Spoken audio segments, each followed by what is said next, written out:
Hey everyone, welcome to judiciary plus. हम discuss कर रहे हैं the limitation liability partnership act of 2008 and आज से हम ये स्टार्ट करने वाले हैं। हम जो ये एक्ट कर रहे हैं ये दिल्ली जुडिशियल सर्विसेज के लिए कर रहे हैं। हमने already arbitration conciliation act of 1996 का पार्ट, जो आर्बिट्रेशन का पार्ट था वो कंप्लीट कर दिया है। कंसिलिएशन का एक पार्ट बचा है जो एक लेक्चर में कंप्लीट कर दूंगी। तो अब जैसे कि आपको पता है 10 दिन बच गए हैं दिल्ली जुडिशियल सर्विस एग्जामिनेशन में, तो आपका एक ही काम है कि मल्टीपल रिवाइज कीजिए उन सारे लेक्चर को। बस आपको सुनना है, मैंने पूरे डिटेल में कवर किया है। तो आप बस अगर आपको स्पीड बढ़ानी है तो स्पीड एक बार नॉर्मल में सुनिए, दूसरी बार 2x पे करिए, आपके आधी जो प्रॉब्लम है वो सॉल्व हो जाएगी। ठीक है, तो चलिए आज हम अपने LLP यानी कि लिमिटेशन लायबिलिटी एक्ट ऑफ 2008 के साथ स्टार्ट करते हैं। तो before starting with this act कुछ बेसिक चीज़ जो हमें पता होनी चाहिए वो ये है कि ये एक्ट को इंट्रोड्यूस क्यों करा गया। तो जो लिमिटेशन लायबिलिटी पार्टनरशिप एक्ट है इसको इंट्रोड्यूस इसलिए करा गया क्योंकि हमें जो पार्टनरशिप है और जो कंपनीज एक्ट है इन दोनों में जो है डिफरेंस क्या है। सबसे पहले पार्टनरशिप एक्ट में जो है उसमें कोई सेपरेट लीगल एंटिटी नहीं होती है। लायबिलिटी जो है अनलिमिटेड होती है पार्टनर्स की, यानी कि पार्टनर जो है लाइबल हो जाते हैं to the extent of their assets, और जितनी भी होती है उनकी लायबिलिटी लिमिट नहीं होती है किसी भी एक्सटेंट तक। और कंपनी में क्या होता है, कंपनी में जो है सेपरेट लीगल एंटिटी होती है और जो डायरेक्टर्स होते हैं उनकी लायबिलिटी जो होती है वो लिमिटेड होती है। But the problem is in company कि there is a lot of formalities and expenses भी बहुत ज़्यादा होते हैं, टाइम भी बहुत ज़्यादा जाता है। तो इसके कारण जो था ना, एक मिड वे निकालना था जो कि पार्टनरशिप की भी प्रॉब्लम सॉल्व कर दे एंड जो कंपनीज एक्ट की भी जो प्रॉब्लम है वो भी सॉल्व कर ले। और इसके कारण ही इसका ओरिजिनेशन हुआ the limitation liability partnership limited liability partnership act of 2008 का। इसमें अभी रीसेंट अमेंडमेंट भी आए हैं 2021 में, जो कि इम्पॉर्टेंट हो सकता है। तो मैं जब इस लेक्चर को कवर करूँगी साथ में उस अमेंडमेंट को भी कवर करती जाऊँगी। तो सबसे पहले किसी भी एक्ट को स्टार्ट करने से पहले हमें कुछ इम्पॉर्टेंट चीज़ जाननी ज़रूरी होती है, जो कि होते हैं कि सेक्शन में जो है टोटल नंबर ऑफ चैप्टर्स कितने हैं, टोटल नंबर्स ऑफ सेक्शंस कितने हैं, एंड जो फिर होता है इसमें कोई शेड्यूल है कि नहीं है।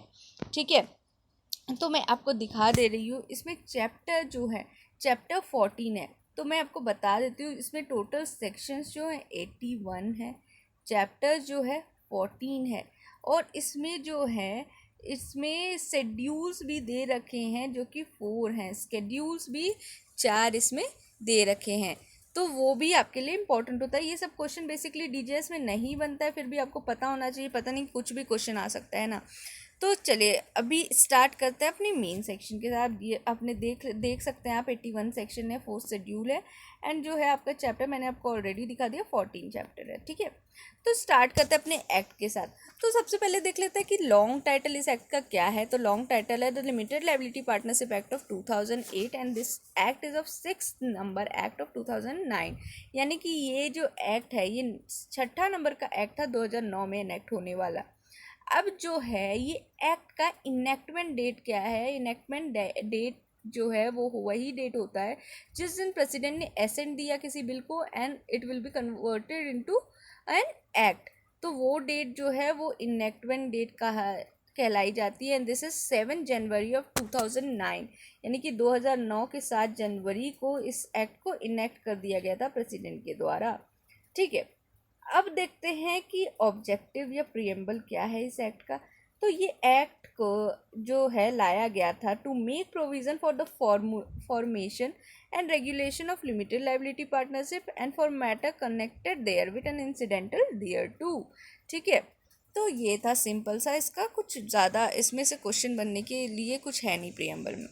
अब हम आते हैं डायरेक्ट अपने चैप्टर नंबर 1 पे, जो कि प्रिलिमिनरी चैप्टर है, और इसमें सबसे पहला section short title extend and commencement के बारे में बोल रहा है। तो जो इसमें जानने की बात है कि इस एक्ट को हमें limited liability partnership act of 2008 बोलते हैं। This extend to whole of India, पूरे इंडिया में जो है एप्लीकेबल है ये एक्ट। ये इन्फोर्स कब हुआ था, जिस दिन सेंट्रल गवर्नमेंट ने नोटिफिकेशन देके ऑफिशियल गैजेट में इन्फोर्स कर दिया। ठीक है, तो important is whole of India and this act name. ठीक है, देन आते हैं अपने नेक्स्ट सेक्शन पे, जो है डेफिनेशन सेक्शन। इसमें जो डेफिनेशन है हमारी, पहली डेफिनेशन 2A में है, वो एड्रेस के बारे में बोल रहा है। और एड्रेस का मतलब क्या है? In relation to a partner of LLP means if an individual his usual residential address and if the body corporate the address of the registered office। यानी कि यहाँ पे एड्रेस का मतलब क्या हो रहा है? अगर कोई पार्टनर जो है वो इंडिविजुअल पार्टनर है, ठीक है, तो वो मतलब इंडिविजुअल पार्टनर है तो उसका यूजुअल रेसिडेंशियल एड्रेस जो है ना, वो ही एड्रेस माना जाएगा। और अगर वो बॉडी कॉर्पोरेट है तो जो भी रजिस्टर्ड एड्रेस है वो उसका एड्रेस माना जाएगा। This is simple one. Then जो हमारा सेकेंड डेफिनेशन है 2B में, वो एडवोकेट के बारे में बात कर रहा है। उसका मतलब क्या होता है?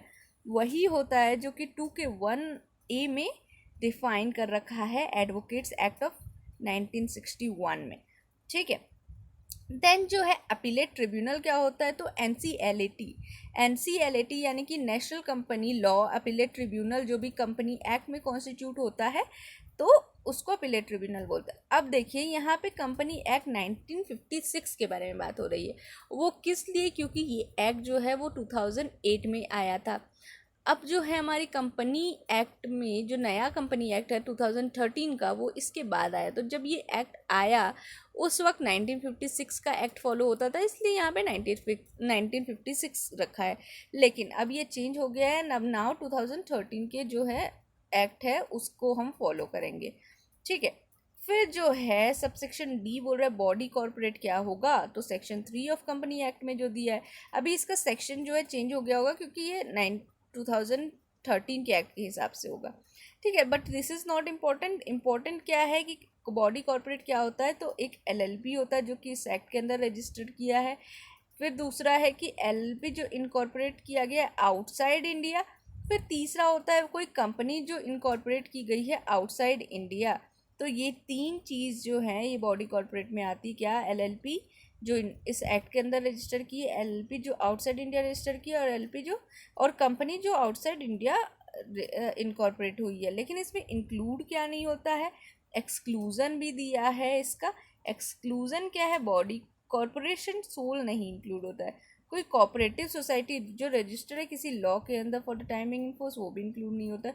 और कोई दूसरा बॉडी कॉर्पोरेट, ठीक है, या कोई LLP जो सेंट्रल गवर्नमेंट के द्वारा नोटिफिकेशन देके इस लाया गया है, ठीक है। तो ये सारी चीज़ें इंक्लूड नहीं होते। बहुत इंपॉर्टेंट एक्सक्लूज़न जो है आपको याद रखना है।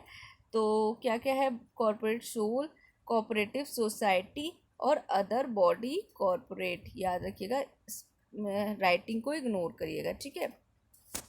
देन जो है हमारा नेक्स्ट डेफिनेशन है बिजनेस का, और बिजनेस में इंक्लूड करता है trade, profession, service and occupation. चार चीज़ है, trade, profession, service and occupation, ये चार चीज़ बिजनेस में इंक्लूड होती है।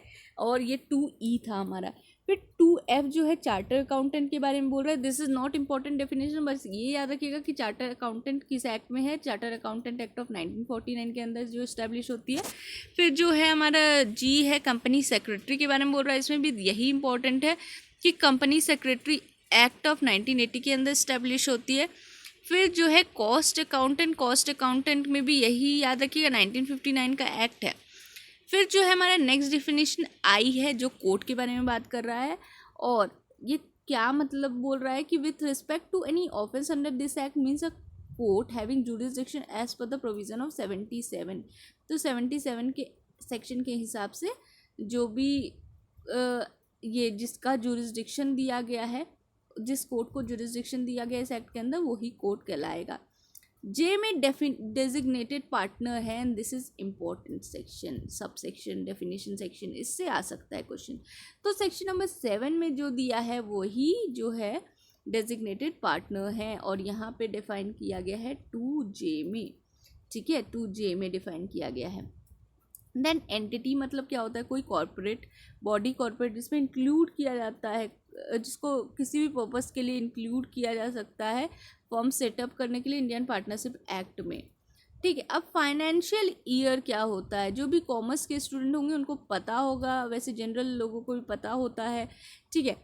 तो कोई भी फाइनेंशियल ईयर वही होता है जो कि 1 अप्रैल से 31 मार्च तक चलता है। 31 मार्च जो है लास्ट डे होता है फाइनेंशियल ईयर का।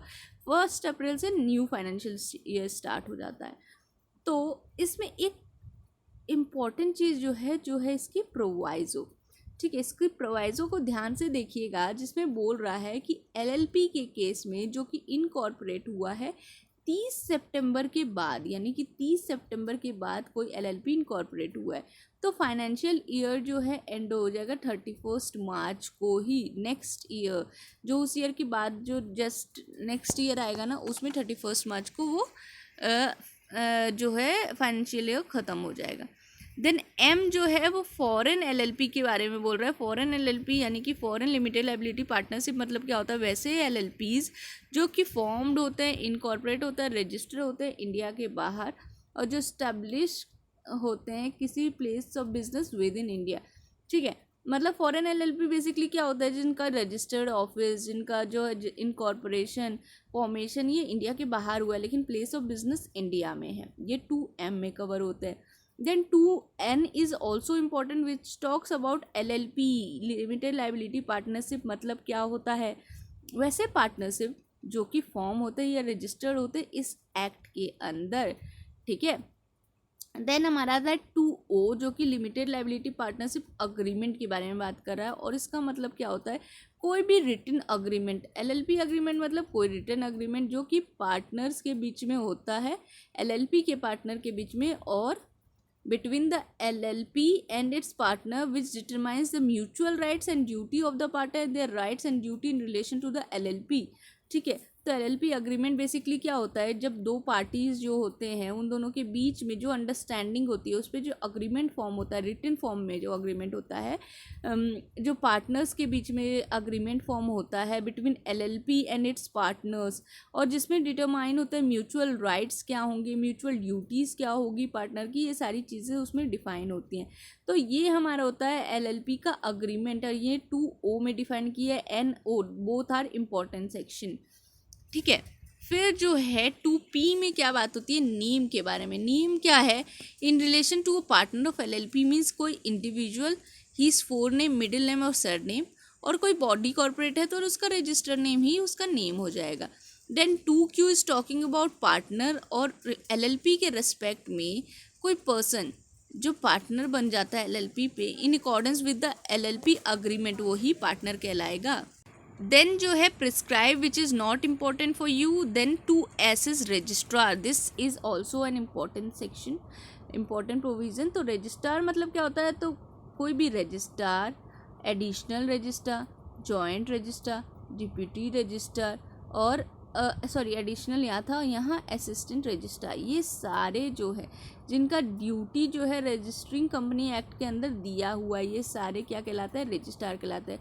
Normal registrar, additional registrar, joint registrar, deputy registrar, assistant registrar, ये सारे रजिस्ट्रार के अंदर आएंगे। ठीक है, schedule is also not important for you, जो इस एक्ट में शेड्यूल है वही शेड्यूल कहलाएगा। 2U ट्रिब्यूनल, ट्रिब्यूनल को क्या कहलाएगा, NCLT यानी नेशनल कंपनी लॉ ट्रिब्यूनल, जो 2013 के प्रोविज़न से आए हैं, 1956 के नहीं, 2013 के प्रोविज़न से। देन जो लास्ट वन है सबसेक्शन 2, ये बोल रहा है कोई भी वर्ड जो इसमें डिफाइन नहीं किया है तो कंपनी लॉ में जो डिफाइन किया गया वहीं से हम उसकी मीनिंग जो है प्रिज्यूम कर लेंगे। ठीक है, तो ये चीज़ थी डेफिनेशन सेक्शन। अब जो है हमारा 2021 का जो अमेंडमेंट था उसके द्वारा भी कुछ सेक्शन ऐड किए गए हैं, तो चलिए पहले हम वो भी देख लेते हैं। ये देखिए, ये जो है आपके सामने 2021 का अमेंडमेंट एक्ट सामने खुला है। सबसे पहले ये भी देख लीजिए इसका, ये कब इनेक्ट हुआ था, तो 13 अगस्त 2021 में इनेक्ट हुआ था। This is also important for you. ठीक है, देन जो मैंने आपको बताया कि सब्स्टिट्यूशन हो गया है 1956 के एक्ट से, 2013 का एक्ट अब जो है फॉलो किया जाता है। ठीक है, 1956 का एक्ट अब फॉलो नहीं किया जाता है। देन जो चीज़ आई है वो है, जो नई चीज़ इंक्लूड की गई है वो क्या है, वो सबसेक्शन 2 में, सेक्शन नंबर 2 जो है उसके L में क्या किया गया है, L में जो है इंक्लूड किया गया है, कुछ ब्रैकेट में जो वर्ड्स दिए गए थे, फिगर्स एंड लेटर्स को ऐड किया गया है। ठीक है, so this is not so much important for you. And जो ये है 2E का जो बिजनेस हमने देखा था, उसमें जो वर्ड है and occupation, the word occupation except any activity which central government by notification excludes shall be substituted।